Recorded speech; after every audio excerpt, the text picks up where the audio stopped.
Hey guys, good morning and welcome to my official channel Wiki David. Today's video is about busting a fake job offer call which my friend and a trainee received last week. So it was last week, I think Monday or a Tuesday. Apparently I had woken up early as in around 10:30 rather than my usual time of 12 o'clock. And she happened to call me and put me through on a conference call where there seems to be a guy calling himself a recruiter and wanting her to pay around 3,000 rupees so that he can put her on a conference call with recruiters from companies such as Deloitte, Cognizant, and Infosys. And she happened to, send me a good morning text as such. And when she saw that I happened to read, I'm awake, and she directly called me and asked me if I can speak to this person.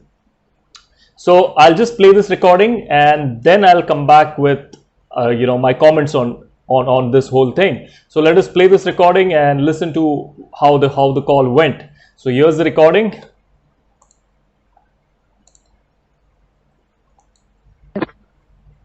In one call, he just wanted to have a word with you. Okay. Yeah. Hello. Hello. Yeah. May I know your name, please? My name is Vicky. What's your name? Amit. Hello. Amit Shinde. Amit Shinde. Yeah, Mr. Vicky. Amit Shinde. Yeah, Amit Shinde here. Tell me. Okay Amit Shinde कुठून बोलतात तुम्ही? Hello. Hello. कुठून बोलतात तुम्ही? Yeah, tell me, sir. Can you speak in English? No, you are Amit Shinde, right? Can't you speak in Marathi? Yes. Huh? Sir, I'm definitely, but I have to not available here, na? मराठीमध्ये बोल ना. On English. Tell me. मराठीमध्ये बोल ना. Mister, that is a recordable call from my side. I can't tell that. Okay, There is a you have to recordable speak call. in English. The basic call quality says you have to speak into the language where the customer is speaking. You're fooling around people, it seems. Isn't it? Hello? If you are not interested, you can tell me clearly. Don't No, say tell that me I- one thing. You want money for what? What is the purpose that you need money? I already explained to her each and everything. Acha, now you are scared to explain it to me. Because I seems to be more smarter than her. Why am I scared? Why am I scared? Why am I scared? Very smarter. Arey asshole. Bloody asshole. ठीक है, just send me a fucking WhatsApp location if you are so genuine. ठीक है? I deal with 100 calls like that. See, this is how it works. This is how it works. Yeah, seriously. Oh my god. Beh. Send me his number. Mean it is a sense who. ठीक है. Mean it is like who know all the process, and if they get, he's calling me again. I think so. Take him on conference. Directly put on conference. Hello. Hello. Hello? Hello. Hello? Hello. Is he there? Just a second. No. Number is different. I think so. The same person. No, disconnected. Number is different, but I think so. Same person. What is the number reflecting on Truecaller? I don't have Truecaller. No. You are an idiot. You should install Truecaller first of all. I will. Tell me the number. I saw that you saw my message on WhatsApp, and I thought thinking you woke up, ठीक है. and I gave you a call. Call him again. He's not even. I'll call him. I got doubt so much, because that he's not even Did you record allowing me that to call? hang up the call. No, I did not.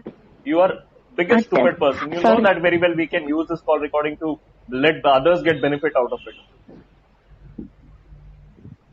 I was not expecting that you will be on call, right, with him. I thought Whether I am on call or not, that's different. I started recording when I'm on call. You should start recording each and every interview call for your own feedback. Yes. Let me call him. The thing. Let me call him and see what is the... No, not that number. Not that number. Wait, I'll give you the number which he called me. 80 471 471 05 05 11. fraud job offer. That's the Uh-huh. that's the name on Truecaller. I should install no Truecaller immediately. 05 11. immediately. Hmm. Okay, anyways, I'll use this recording on YouTube, Instagram, and whichever social media. Okay, I want your consent. Say yes or no if you're okay. Of course, is why will I say no? That's okay. ठीक. Will I be getting any sort of threats or whatever? Nothing else happens now. What happens? All right.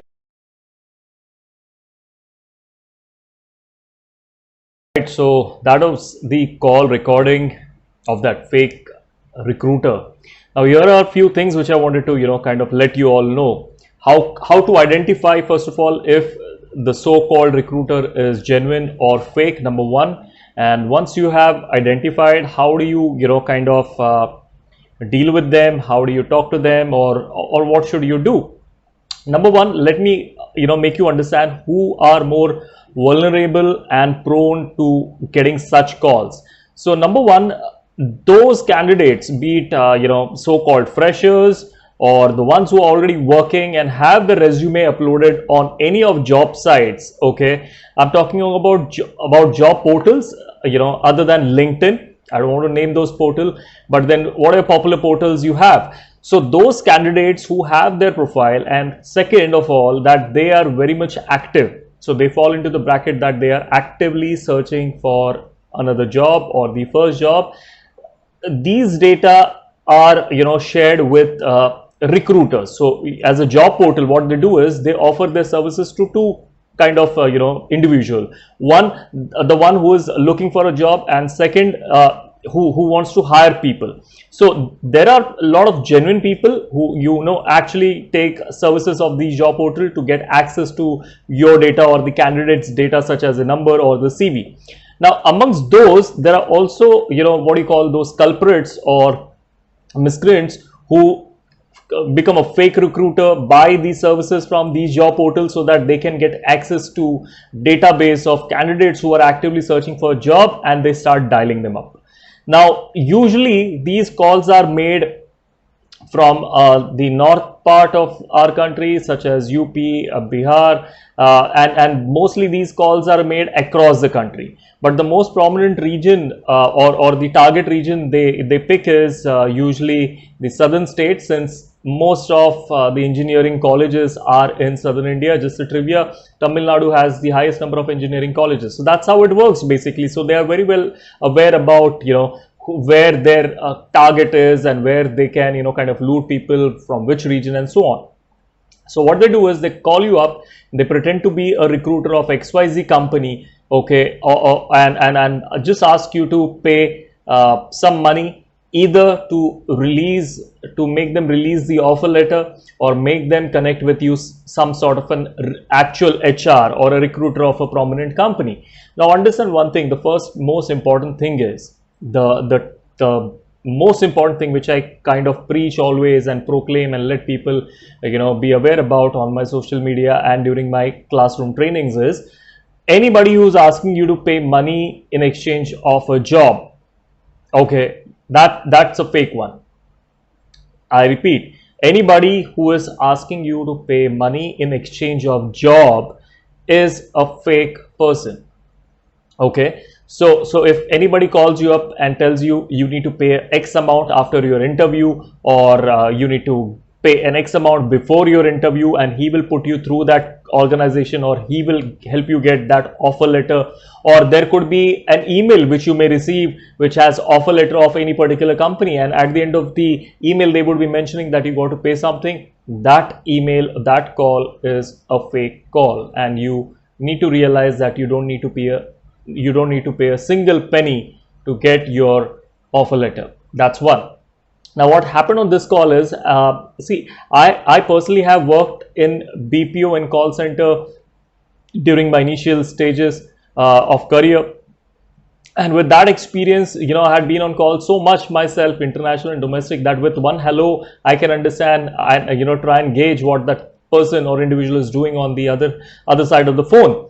Now, this person, the moment he attended the call, I knew he's not genuine. And number one, other than understanding or gauging his voice, see, there are no recruiters in prominent companies like Cognizant, TCS, Deloitte, or any company for that matter, Tech Mahindra, whatever companies, who are waiting to speak to candidate through these middlemen upon receiving money. See, imagine this. Could you actually imagine that there is an HR in, let's suppose, Deloitte, who's waiting to hire people, but then the process to hire people is like he will have a middleman get him people to talk, and for him to let people talk to you, he got to charge them something. Do you think that that's how the HRs are working in these companies? Absolutely rubbish. So now what happens is this friend of mine and trainee of mine is actively searching for a job. She's already working and she's actively searching for a job, and person do get excited upon receiving such calls at times. And since when you are actively searching and religiously searching for a job, and you are like whether this opportunity could mean something, and 3,000 is nothing. When she called me before I started the recording during that conference, she was like very excited and she was like, Vicky wants me to only pay 3,000, and I don't think so 3,000 is huge money against 40-50,000 which I may earn thereafter. So people start to actually think on that level on how they can go ahead and do this, but trust me, this is not how it works, and you don't end up paying.